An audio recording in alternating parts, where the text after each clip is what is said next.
1968 سے کشمیر پر لکھنا شروع کیا. اتنی لمبی مدت سے میں کشمیر سے ذہنی طور پر جڑا ہوا تھا اور بہت لکھتا. اب میں نے یہ سمجھا ہے کشمیر میں کسی نان کشمیری کا رول نہیں ہے. کشمیر میں جو رول ہے کشمیری کا. اتنا زیادہ ان پر کشمیریت غالب ہے کہ کسی نان کشمیری کو ایکسیپٹ نہیں کر سکتے. یہ میرا اپنا احساس ہے. تو اب میں تقریباً انڈیفرنٹ ہو گیا ہوں. جب میرا کوئی رول نہیں تو پھر کیا فائدہ. کیونکہ دیکھیے کشمیر کے جتنا میں تڑپا ہوں، جتنا رویا ہوں، جتنا میں نے کوشش کیا کہ کشمیر میں کسی نے نہیں کیا. شیخ عبداللہ نے بھی نہیں کیا. کتنا زیادہ دعائیں کی، کتنا تڑپا ہوں، کتنا لکھا ہے کشمیر کے لیے، لیکن کچھ نہیں. انگریزی کہتے ہیں آل ان وین، آل ان وین. تو اب میں انڈیفرنٹ ہو گیا ہوں. اب میں سوچتا ہوں کہ میرا کوئی رول ہی نہیں تو پھر کیا ہے. تو سر یہ جو کشمیر ہے نا، اس کے دو حصے ہیں، جموں اور کشمیر. جموں میں آپ کی تحریروں کا جو اثر ہے وہ کشمیر میں نہیں ملتا. جموں میں دیکھیے آپ جیسے راجوری سے کچھ لوگ آپ کے ساتھ جڑے ہوئے ہیں، مشتر صاحب ہیں، ان کے ذریعے وہ لٹریچر، جہانگیر صاحب خود بہت سارے لٹریچر جو ہے وہ آپ کا منگوا کے وہاں ڈسٹریبیوٹ کرتے ہیں لوگوں کو.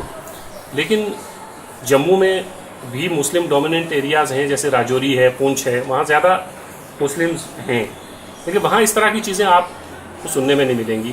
اور وہاں آپ کے لٹریچر کو جس طرح ایکسیپٹ کیا جاتا ہے، کشمیری اس طرح نہیں کر پایا آج تک. اسی کو میں نے کہا کہ کشمیریت کا جو کانسیپٹ ہے نا، نہیں، اس میں کشمیریت تو سب لوگ ہیں. کشمیریت کی بات ہے، ایسی بات نہیں ہے کہ آپ کی بات نہیں سنی جاتی. اگر جب بھی سماج میں برائیاں ہوئی اور آپ جیسے لوگوں نے اس کو سنبھالا، سدھارنے کی کوشش. اب جب پیچھے آپ نے یہ کہا تھا کہ خانقاہی سسٹم وہاں پر تھا، ایک کنسیپٹ دیا تو ان لوگوں نے کیا تھا. یہ ہے وہاں بھی یہ تھا کہ ایک سیکولرزم تھا. وہاں ان کے اپنے لنگر ہوتے تھے، اس میں کھانا سب ہندو بھی کھاتے تھے، مسلم بھی کھاتے تھے، سب کھاتے تھے. اب اس کو بھی انہوں نے ڈسٹرب کر دیا. وہاں بھی میٹ وغیرہ بننا اور اس طریقے کا، اور اس کو اور ڈھنگ سے جو ہے نا وہ لے. اس میں ایسا نہیں ہے کہ ابھی اگر آپ کی اتنی نہیں ہوتی تو یہ جو ہے نا گاندھی گلوبل فیملی ایک پوری ورلڈ میں یہ کام کر رہی ہے. انہوں نے محسوس کیا، وہ بھی پچھلی بار یہاں آئے، آپ سے ملے. لیکن یہ ہے کہ یہاں دیکھیں اور کوئی مسلم لیڈرز میں میرے خیال میں اس انڈیا میں وہ نہیں ملے ہوں گے جتنی امیدیں آپ پہ ہیں. کبھی ٹی وی پہ آپ کا پروگرام آتا ہے، پتہ لگتا ہے کہ کوئی جنرل بات ہو رہی ہے. دیکھیں ہدایت تو اللہ دینے والا ہے، وہ تو نہیں ہے، لیکن ایسی بات نہیں ہے کہ مطلب وہ سمجھ کے آتے ہیں آپ کے پاس کہ یہاں سے کچھ اچھا رائے ملے گی، اچھی بات ملے گی جس کا کہ ان لوگوں پر کوئی اثر ہو. دیکھیے میں نے رسول اللہ صلی اللہ علیہ وسلم کی سیرت کا بہت زیادہ اسٹڈی کی ہے، بہت ہی زیادہ. اور میں اس کا جس مجھے ملا ہے وہ ہے living without complaint, no complaint at all. رسول اللہ کا جو سبق ہے وہ یہ ہے کہ اپنے آپ کو کمپلینٹ فری بناؤ تاکہ تم پازیٹیو مائنڈ کے ساتھ اپنی پلاننگ کر سکو. ایک مثال میں دیتا ہوں آپ کو کہ رسول اللہ کو مکہ میں جو ستایا گیا، ابھی ہم آپ کو نہیں ستایا گیا، کسی کو بھی نہیں. لیکن کتنی عجیب بات ہے کہ رسول اللہ نے مکہ سے ہجرت کی، یعنی انڈر کمپلشن. اور جب آپ مدینہ پہنچے تو پہلی تقریر جو تھی آپ نے کی وہ بالکل ویسی کہ ویسی کتابوں میں موجود ہے. مثلاً سیرت ابن شام میں تو اس کا ٹائٹل ہوتا ہے اول خطبۃ خطبہ رسول اللہ صلی اللہ علیہ وسلم فی المدینہ. مدینہ میں آپ کا پہلا خطاب. اچھا اس کو آپ پڑھیے، 10 بار پڑھیے. اس میں کمپلینٹ کا ایک اشارہ بھی نہیں. حالانکہ جس کمپلینٹ لے کر پاکستان والے، کشمیر والے، فلسطین والے بولتے ہیں اس سے بہت زیادہ آپ پڑھا تھا، اس کو آپ 10 بار پڑھیے. یعنی اشارے بھی کمپلین نہیں کی مکہ والوں نے کیا، مکہ والوں نے کیا.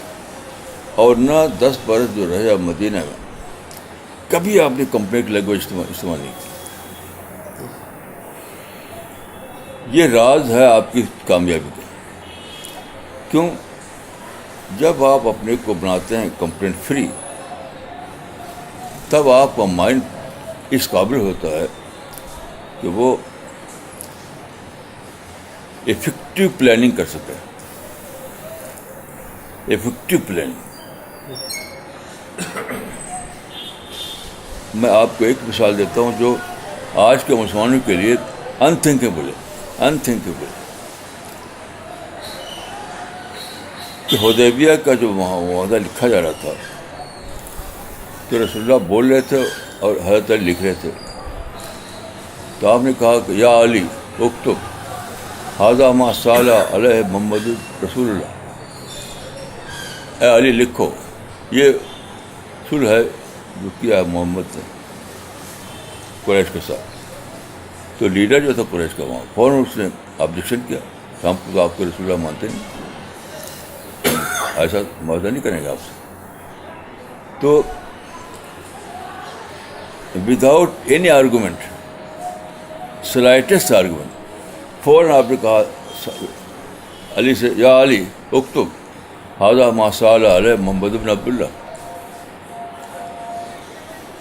تو وہ جو کتاب لکھی ہے ڈاکٹر مائیکل ہارٹ نے دا 100 میں آپ کو بتایا ہے کہ نمبر 1 کاتب، اس کو پتہ نہیں کہ راضی، اس نے یہ نہیں بتا پایا وہ مائیکل ہارٹ کہ آپ کی کامیابی کا راز کیا تھا. وہ راز یہ تھا کہ آپ 100% کمپلیٹ فری تھے، رہتے تھے. اس وجہ سے آپ کے لیے پاسبل ہوا کہ افیکٹو پلاننگ کریں. یہ کسی بھائی نہ فلسطینوں میں، نہ کشمیروں میں، نہ پاکستان میں، نہ کسی میں. اب ہم کس سے کہیں؟ کوئی سننے والا تو ہے نہیں.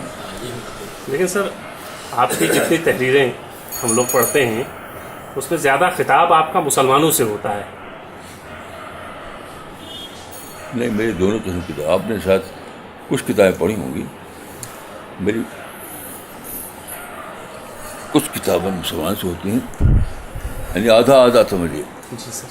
اور باقی کتابیں وہ انسان کے لیے ہوتی ہیں، ایو الانسان کے انداز میں ہوتی ہیں. جی.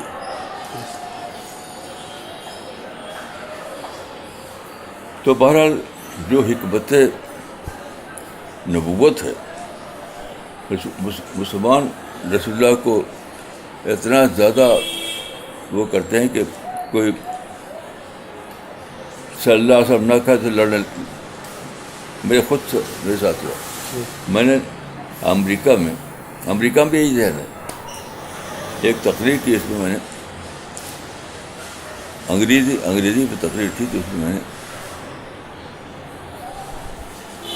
شاید محمد کا لفظ استعمال کر دیا. تو صاحب ایک جوان لڑکا تھا پاکستانی، ہنگامہ کر دیا اس نے. تو میں سمجھتے کہ ہنگامہ کر رہا تھا، کیا ہنگامہ کر رہا ہوں. دھیرے دھیرے جب میرے پاس اسٹیج پر آیا تو میں نے سنا کہ وہ کہہ رہا تھا کہ he cited our prophet 10 times but he never said peace be upon him. اس میں ہنگامہ. لیکن رسول اللہ کی میسج کیا تھا، رسول اللہ کا پیغام کیا تھا، وہ کوئی مسلمان جانتا ہی نہیں، نہ عرب نہ عجم، کوئی نہیں جانتا. خالی بس نعت خوانی کرتے ہیں اور کوئی رسول اللہ کو یعنی سپوز کر لیں کہ رسول اللہ کے خلاف بولا تو لڑنے کو تیار.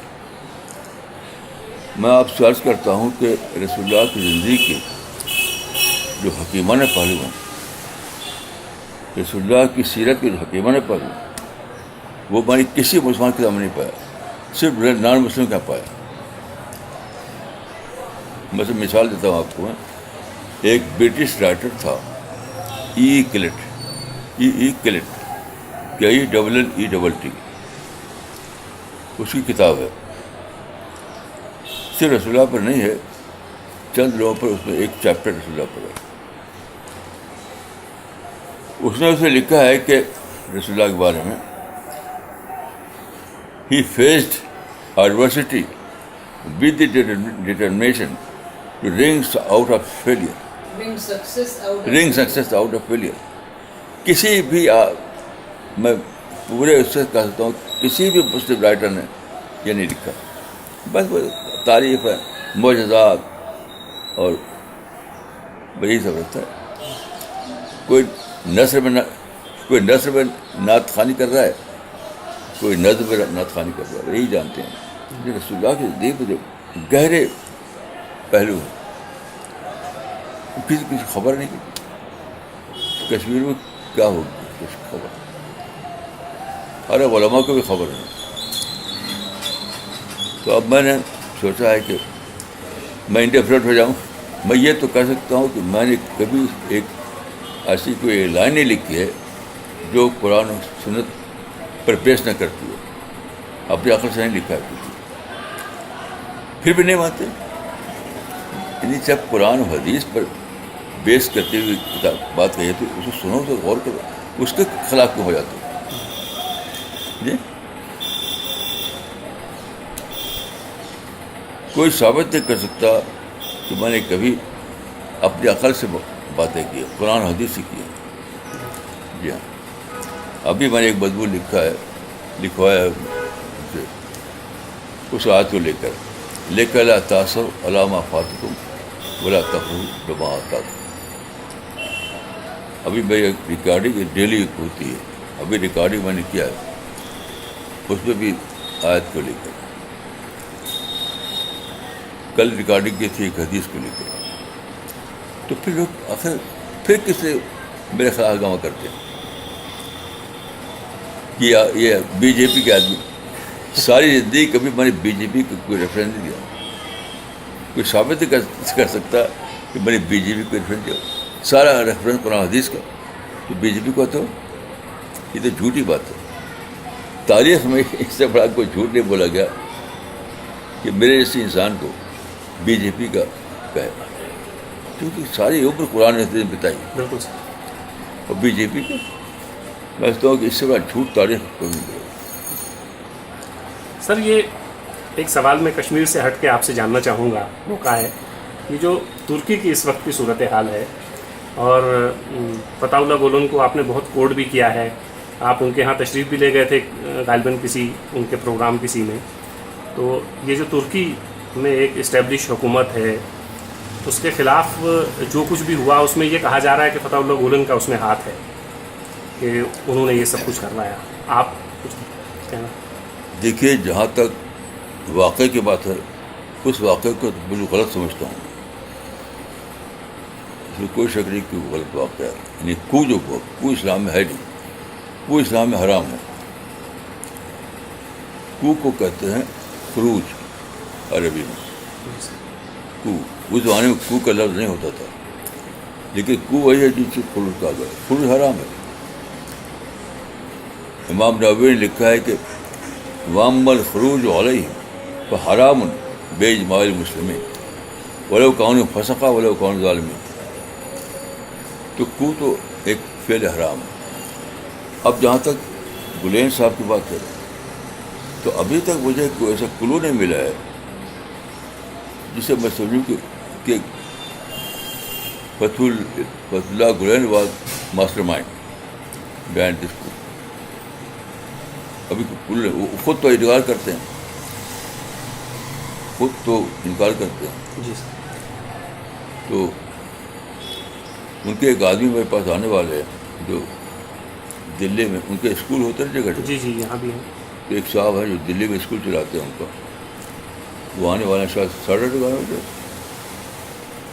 تو اسے میں پتہ کروں گا. لیکن جہاں تک پریس میں جو کچھ آیا ہے تو وہ لوگوں نے کسی نے اس کو ہر ایک اس کو ڈس اون کیا. جیسے IAS والے کسی چیز کو ڈس اون نہیں کرتے, وہ تو اس کا کریڈٹ لیتے ہیں. ابھی جو آپ جانتے ہیں ابھی جو ہوا ہے پاکستان اس کا کوئٹہ کریڈٹ لے لیا انہوں نے. جی ہاں ہم نے کروایا ہے. تو گلین صاحب کا جو پارٹی ہے تو سب کے سب اب تک جہاں تک بھیج دیتے ہیں جی سر اس کو ڈس اون کیا ہے. تو ابھی میں اس کوشش میں نہیں ہوں کہ میں کہوں کہ انہوں نے کروایا. لیکن جو ہوا اسے آپ غلط سمجھتے ہیں؟ بلا شبہ غلط تو حرام سمجھو. غلط کیا حرام. کیونکہ دیکھیں آپ کو اگر شک ہو تو آپ صحیح مسلم کی شرح ہے بہت بڑے محدث ہیں امام نووی, اس میں انہوں نے حوالے دیے ہیں کہ علماء کے حوالے علماء. اور پھر یہ کہا ہے کہ اگر آپ کو رولر سے اختلاف ہے تو فیما بین کا بین ہو, آپ ان سے اپائنٹمنٹ لے کر بیٹھے ان کے ساتھ اکیلے ان کے سمجھائیے نصیحت کی زبان میں. وامل خروج علیہ و حرام بے المسلمین ولو کون فسقہ ولو کون ظالم. اور جہاں تک بات ہے خروج کی تو اجماع ہے کہ وہ حرام ہے, چاہے کسی کو وہ فاسق نظر آئیں کسی کو وہ ظالم نظر آئیں. یہ تمام علماء کو انہوں نے نقل کیا ہے کہ اجماع ہے. آج کل کے علماء نہیں میں کہہ رہا ہوں, پہلے والے. آج کل کے علماء تو سوسائڈ بامنی کو ایجاد کر رکھا ہے. آج کل کے علماء کو کچھ پتہ نہیں. کشمیر میں بھی تو اسٹیبلشڈ گورنمنٹ ہی کہی جائے گی, تو لوگ کیوں اس کو معطل؟ کشمیر میں بھی اسٹیبلشڈ گورنمنٹ ہے, الیکٹڈ گورنمنٹ ہے, تو کیوں اس کو لوگ معطل کیے ہوئے ہیں؟ مطلب یہ جیسے سر آپ کہہ رہے ہیں کہ کوئی کسی حکومت کے خلاف یہ احتجاج کرنا, اس کو گرانے کی اس طرح کوشش کرنا حرام ہے. تو کشمیر میں جو حکومت ہے اس وقت وہ تو الیکٹڈ حکومت ہے, تو اس کے خلاف اگر لوگ اکٹھا ہوتے ہیں یا اس کو گرانے کی کوشش کرتے ہیں تو اس سلسلے میں فریدہ میڈم یہ جاننا چاہ رہی ہیں. نہیں, چاہے ڈیموکریٹک وے میں کوئی حکومت بنی ہو یا ڈائناسٹی ہو, اصل مسئلہ یہ ہے کہ وہ کیا اسٹیبلش ہو گئی ہے. اگر وہ اسٹیبلش ہو گئی تو حرام ہے. وہ ایک غیر متعلق بات ہے کہ وہ کس طریقے سے آئی ہے, ڈائناسٹی کے تھرو آئی ہے یا وہ ڈیموکریٹک وے میں آئی ہے.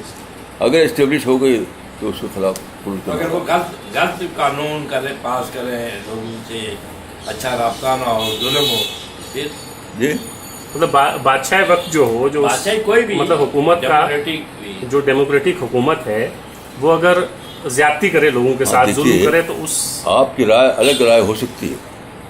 علماء جو سلف علماء تو ان کی رائے ہرگز نہیں ہے, ہرگز نہیں ہے. کوئی کہے تو وہ جھوٹ بولتا ہے. آج کل کے علماء میں نہیں کہتا ہوں. مسئلہ نہیں کہ وہ اسی کہ وہ آپ کی نظر میں ظالم ہے, یہ بس ہی نہیں. مسئلہ کہ اسٹیبلش ہو گئی کہ نہیں ہوگی. انہوں نے یہی کہا وہیں قانون ظلمہ وہیں قانون فاسقین, چاہے وہ ظالم ہو چاہے فاسق ہو, اسٹیبلش ہو گئی تو بس ہوگی.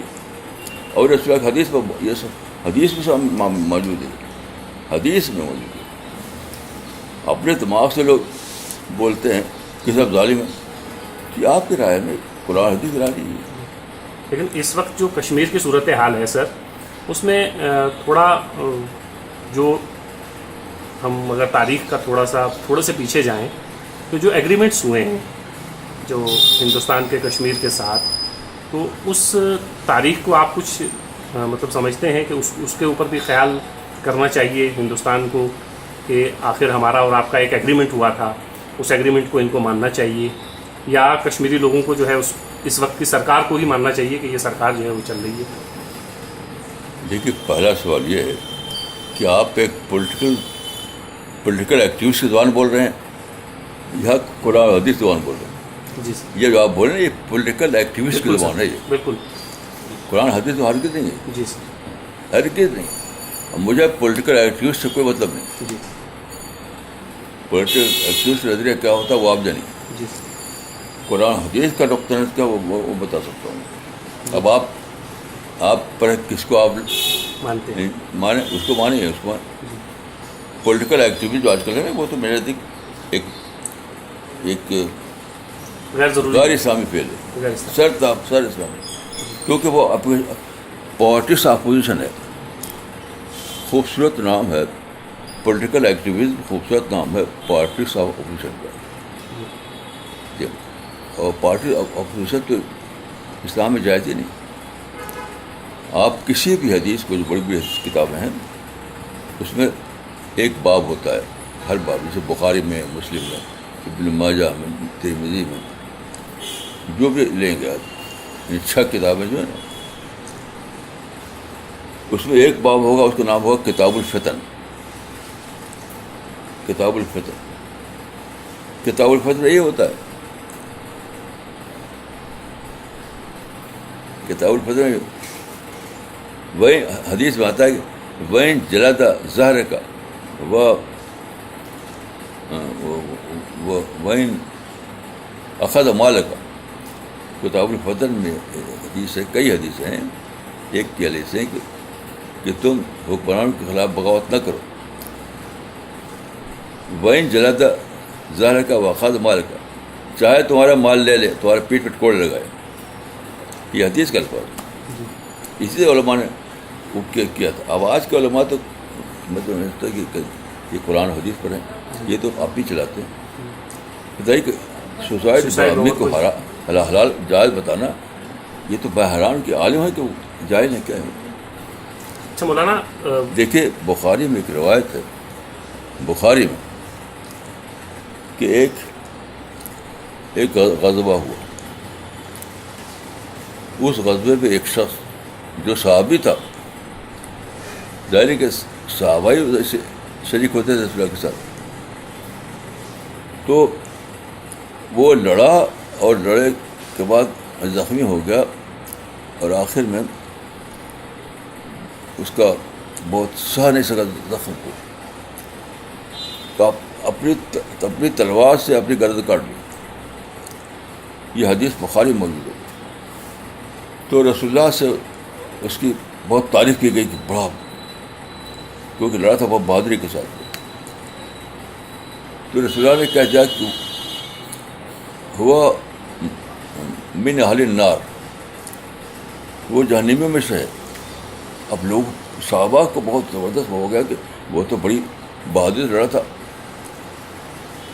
تو لوگ شک ہوگا رسول اللہ کے قول پر. یہ بخاری موجود ہے، آپ دیکھ لیجیے. تو رسول اللہ نے کہا اچھا ٹھیک ہے، تم جا کر پتہ کرو، تحقیق کرو. تو لوگ گئے، پتہ کیا، پوچھا وہاں جہاں اس کی لاش پڑی ہوئی تھی. تو لوگوں نے یہ بتایا کہ وہ بہت زخمی ہو گیا تھا، اور زخموں کی حتیٰ گردن بھی کچھ ہو گیا، کٹ گیا تھا. تو زخم کی تاب نہ لے کر اپنی تلوار سے خود اپنے کو مارا گیا. تو آپ رسول اللہ کے ساتھ لڑیں اور پھر بھی اگر خودکشی کی ہو تو اس کے لیے ہے کہ ہوا من اہل النار. سلف کے زمانے میں کوئی عالم سوچ سکتا تھا کہ خودکشی کو جائز بتائے. آج کل کے نکلے ایسے علماء. میں تو ان کو علماء نہیں مانتا، ان کو میں مانتا ہوں ان لوگوں کو جو خودکشی جائز بتاتے ہیں. جب بخاری میں ایسی روایت موجود ہے تو تم کو کیا خیر، تم کیا خیر. میری کتاب ہے، اس کا نام ہے age of peace. Age of peace میں اس سے شروع کیا، اسی حدیث سے، اسی حدیث سے شروع کیا. بہرحال میں یہ جو ہیومن رائٹ ایکٹیوسٹ اور پولیٹیکل ایکٹیوسٹ، سوشل ایکٹیوسٹ، ان لوگوں سے میں کسی اتفاق نہیں رکھتا. ان کی زبان الگ ہوتی ہے. میں اس سے بات کرتا ہوں جو اس پر راضی ہو کہ اس کو سننا ہے قرآن و حدیث کی بات.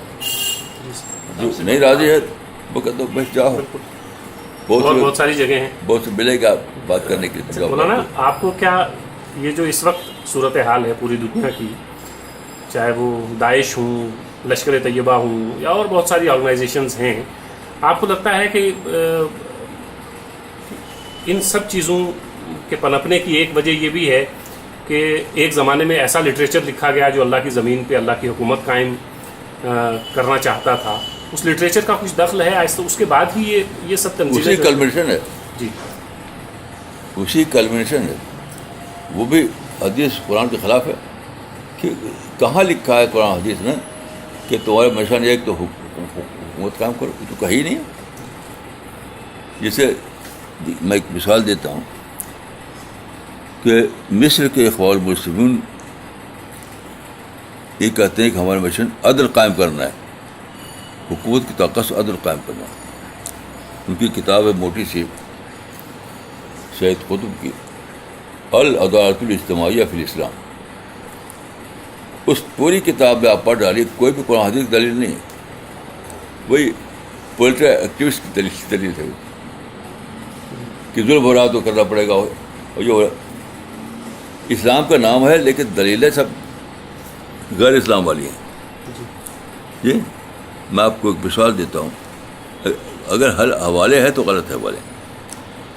کہ قرآن میں ہے کہ عدل کو فالو کرو. عدل ہونے فالو کرو. اس کو عربی میں کہتے ہیں لازم کا صیغہ متعدی کا صیغہ. تو لازم کے صیغے میں یعنی پیسو ٹینس میں کہ تم عدل کو فالو کرو. انہوں نے کہا بنا دیا اس کو عدل کو قائم کرو حکومت طاقت سے. یہ تو سمجھے گناہ ہے ایسی بات کہنا.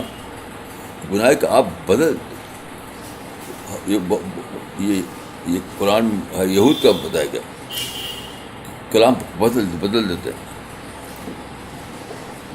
ہیں. یہ تو ہے بدلنا کہ قرآن کی آیت جو ہے لازم کے صیغے میں ہے آپ اس کو بنا دیں متعدی کے صیغے. یہ مودی نے بھی کیا. مودی اور سید کو دونوں نے کیا. میں حیران ہوں کہ لوگوں کو اللہ کا ڈر نہیں کسی نے. اللہ کا ڈر نہیں. اللہ کا کوئی نام بھی نہیں لیتا. جی ظلم بتاتے ہیں. بس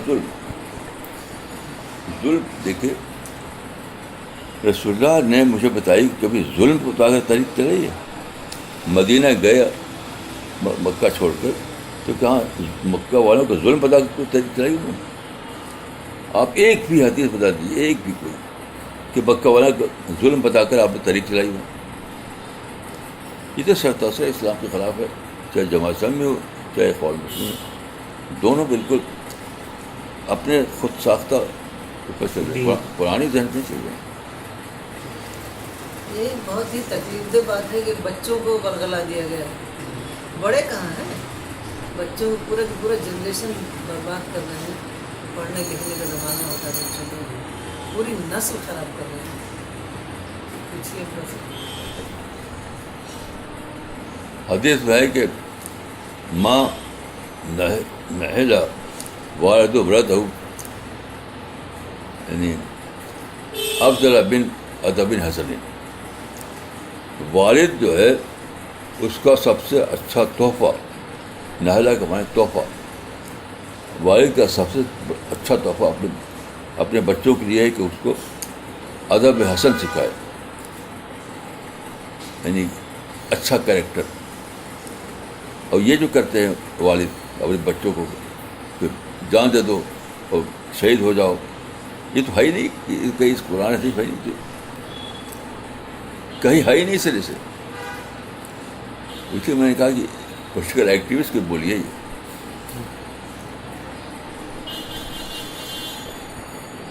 جب بچوں کی تعلیم نہیں ہوتی اچھی پھر کیا کہیں گے کہ دوسرے لوگ ظلم کر رہے ہیں ڈسکریمنیشن ہو رہا ہے اس لیے ہمارے لوگوں کو کام نہیں مل رہا ہے. تو پڑھیں گے نہیں تو کام کہاں سے ملے گا؟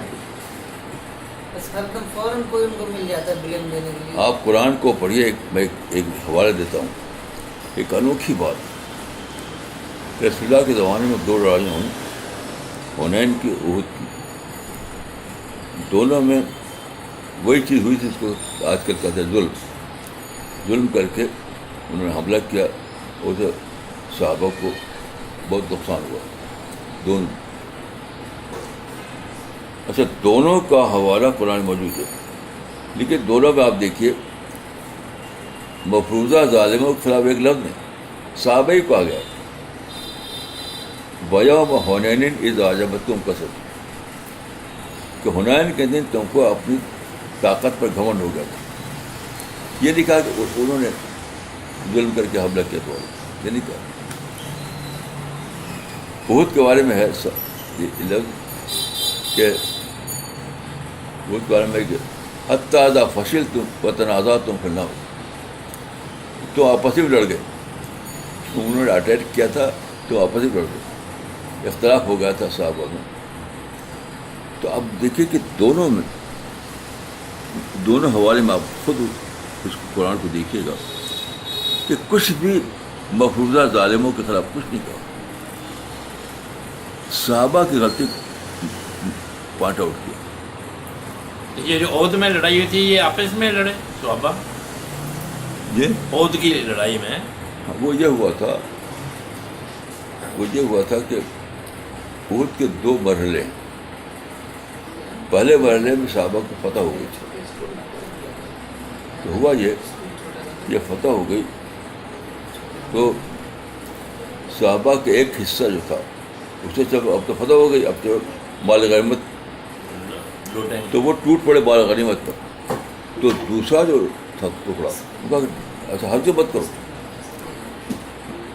یہ غلط ہے یہ. تو اس کو مانا نہیں، پھر کوئی ٹوٹ پڑا. اچھا اس میں کیا ہوا؟ وہ اس میں یہ ہوا کہ جو سب بندی تھی وہ سب بندی ٹوٹ گئی، اور جو تھے سردار تھے انہوں نے سب بندی اس طرح کی تھی کہ وہاں پر ایک درہ تھا، تو درے پر لوگوں کھڑا کیا تھا اندر سے آ جائیں گے. تو وہ درے والے جو تھے وہ ٹوٹ پڑے اس پر. یہ سب تصویر کتابوں میں. تو درہ جو ہے وہ خالی ہو گیا. تو خالد اس وقت سامنے نہیں پول کیا تھا. خالد اس سے کچھ فوج لے کر کے گھس گئے، اور پھر یعنی پہلے فتح ہوئی تھی پیشکش، دوسرے بار میں 70 آدمی مارے گئے تھے، پہلی بار میں نہیں. تو دیکھیں کہ انہوں نے ظلم کیا تو اس پر کچھ نہیں. ہم کو لوگ کہتے ہیں اب مسلمانوں کو کچھ نہیں کہتے. یہ قرآن کا یہ طریقہ ہی نہیں ہے. بہت بڑی مثال یہ ہے کہ حنین میں اور احد میں اللہ تعالیٰ نے ڈائریکٹ اس پر تبصرہ کیا. اس تبصرے میں اللہ تعالیٰ نے صحابہ کو نصیحت کی، ان لوگوں کو کچھ نہیں کہا. کچھ نہیں. یہ تو پولیٹیکل ایکٹیویسٹ جو ہوتے ہیں وہ تو انہیں کو جھنڈا اٹھائیں گے.